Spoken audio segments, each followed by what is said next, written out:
Still don't understand why going to the gym makes me fat phobic. I literally worked hard for my body. Why are you trying to shame me for it? Going to the gym does not make you fat phobic.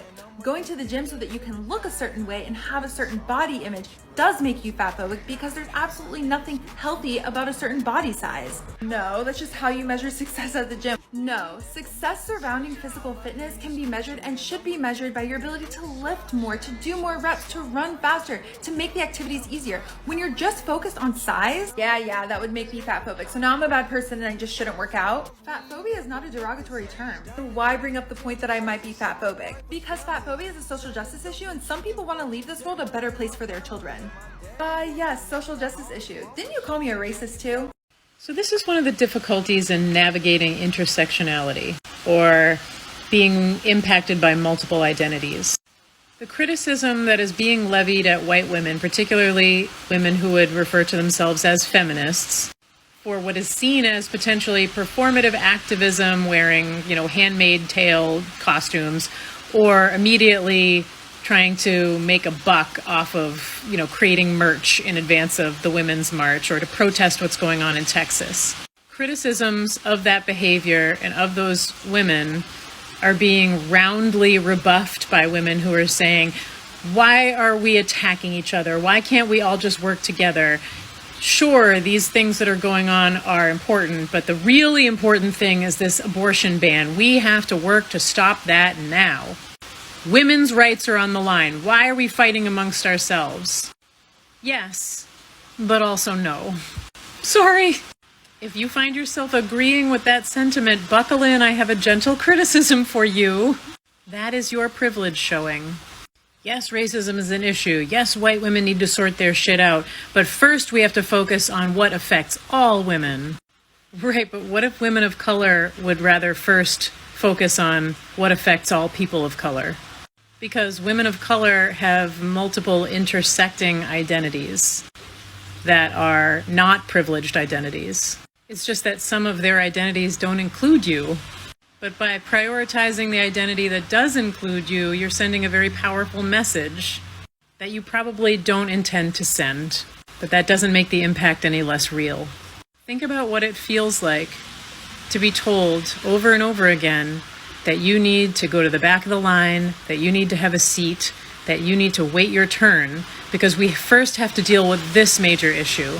How often do you think another major issue that needs to take precedence is going to come along?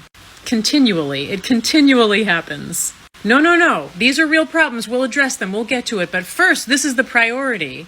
How many times do you think women of color have heard that from white feminists? When you privilege and prioritize your identity, that's racist, and that's not intersectional. And to say, let's not attack each other, let's all band together as women and deal with this issue first, is silencing women of color. And you can also sub in all kinds of other marginalized identities into that same equation. That's why true intersectionality is addressing these issues in tandem, at the same time. We can have all these conversations at the same time. A few people in my comments have brought this up, and I'd like to say it here. There are plenty of white women saying, we're trying to find people seats at the table. We're building a new table. We have to build a new table. Hi. So this is a very debated topic, but my stance would probably be no. I think that womanism it was made by Black women for Black women.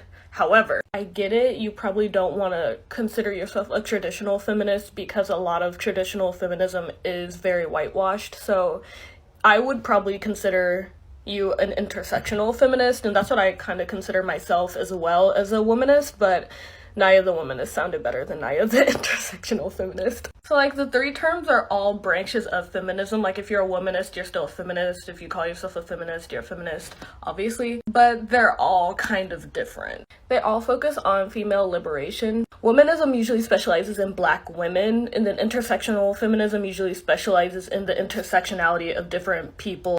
It acknowledges that basically different women have different struggles based off of who they are. Hopefully that helps. 1, 2, 3.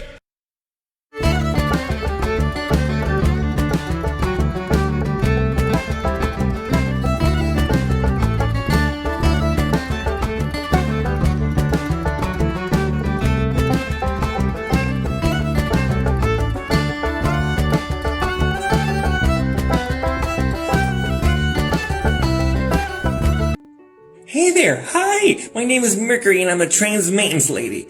And do you have a sink that water's barely coming out of? Well, today I'm going to show you how to fix it.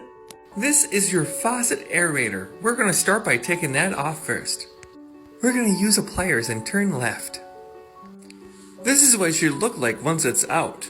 Now I noticed the gasket got stuck in there, so we're going to go back for that and make sure we pull it on out. I'm putting a whole new one in, but you can always clean the old one too and see if that works. Make sure you use some type of chemical that can clean and break down calcium or lime buildup. I prefer CLR. And as you can see, the water is running perfectly. Now remember, you don't need to be perfect at something to get the job done. You're going to do a great job. I believe in you. I'll talk to you later and have a great night. American women have had equal opportunity for over a century. Modern feminism isn't about opportunity. It's about equity, superiority, and good old anti-individualistic intersectionality. How could you be a feminist today and not be offended? Hey guys, I'm getting painted right now. I'm working on a portrait. I'll show you the clips in the studio. I just want to tell you of a technique that the police use to get innocent people to confess to crimes they didn't do. It's called the read technique. And in order to do the read technique, a few things need to be present. There needs to be a closed room. The person being interrogated is in a corner. The person doing the interrogation is moving. And the police take this approach where they assume the person's guilty. And anytime the person tries to offer an explanation saying they're not guilty, the police officer talks over them saying, I know you're guilty, we know you're guilty, we know you're guilty. But the officer then gives the accused individual two options. An option that, hey, they're just guilty, or guilty with an explanation. So sometimes they'll say something like, I know you don't seem like a murderous type. Did you just lose your temper? Did you get angry? Or are you really a killer and you're an evil person? You know, we could work through this, just give us an option, and then they just keep on talking over them. And the problem with the read technique is after 8 hours of hearing that in a cell with no food or maybe like a chocolate bar or whatever, people will eventually confess to something they didn't do just to get it all over with. What do you guys think about the read technique? Should the police continue using it? Let me know. I think it's incredibly silly when specifically men come on this app or come on anywhere and say, wow, BuzzFeed ruined feminism for a whole generation of like 13-year-old boys who thought that feminism is when men like manspread on the train or whatever, as opposed to feminism being about the liberation of women and, you know, freedom from gendered oppression. That talking point is silly to me because even though like BuzzFeed feminism of like the 2015, 2013, whatever, like the liberal feminism of the 2010s is undoubtedly cringe, that's not the reason why teenage boys and young boys growing up on the internet didn't like feminism. And also, why are you saying that feminism was set back by men and boys not believing in it? Feminism has never been set back by men's lack of support for it because feminism has never really been supported by men as a collective. So no, the BuzzFeed feminism of the 2010s did not do damage to the feminist movement more so than how patriarchy already operates. Like from a young age, boys are like told their superiority over women, and that is just how patriarchy recreates itself. That's not BuzzFeed's fault. Like, it's not liberal feminism that makes people anti-feminist. Yes, liberal feminism makes feminism out to be something that is not what it is by reducing it to these like smaller cultural sort of like milestone things and indicators as opposed to improving the material conditions of women and trans people and gender minorities. But you know what else does that? The whole world. Like, the reason why feminism exists is to combat these structures of oppression.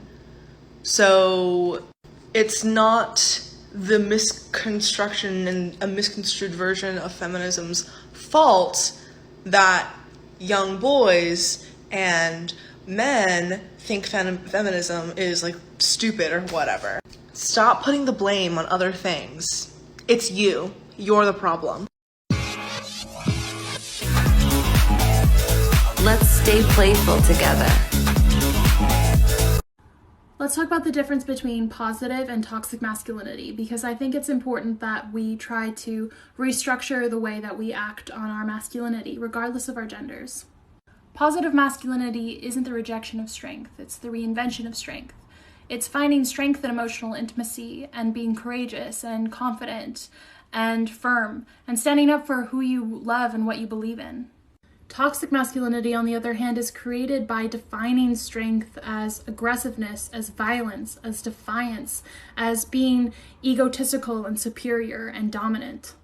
Unfortunately, men are conditioned by the authorities in their male social groups, like dads and brothers and coaches, to believe that these toxic masculine traits are what make them a man. So you end up with a bunch of men who are confused and scared of expressing their emotions in a healthy way. That's bad for male livelihoods, and it's bad for everybody else too.